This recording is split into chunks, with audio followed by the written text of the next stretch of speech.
sure you can actually see everything. So we're going to start this way. The heart. So it was a time of reset. It was reset. It was, and these colors are slightly different than the Uno deck. Like I interpret them differently, whereas this would be green, good reset. This is more a green of it is a good reset, but it was like your last chance. Like there was nowhere to go from here. And that this had to be done. Like it's not just a reset. It was a reset. There was really no other option.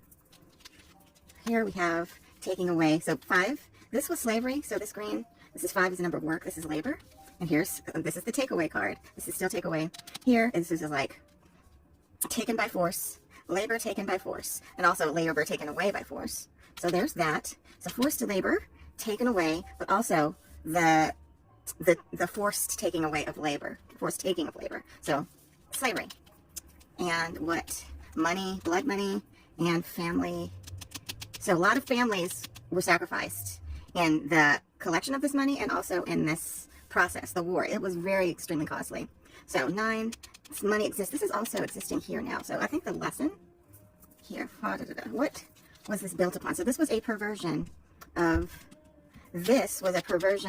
what it caused it to need to be reset with. It was a perversion of the divine order.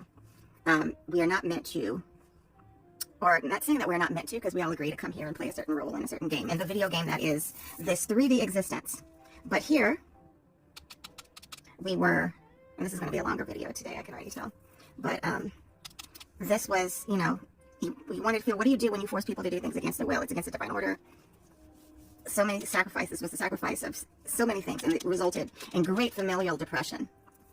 And at the bottom of it was beliefs and ideology that was not, like, they needed to be questioned. It was a time of overturning beliefs and people starting to think like, hey, maybe what we're doing isn't so great after all.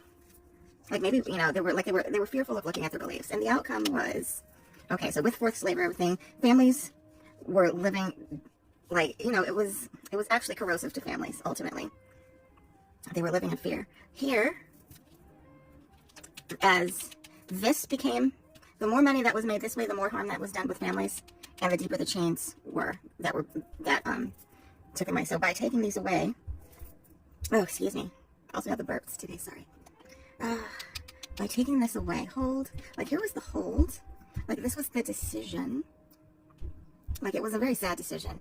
And so what I'm not seeing here is that this is going to happen again. I don't see that. I see this was such a hard won lesson that we don't need to repeat it, but we're in a space in the here and now. We're in a space where we have to be reminded. Like if we're reflected anywhere again, it's here. We're starting to question our beliefs. I know I'm going to end up putting it this way, so I will turn it this way for you.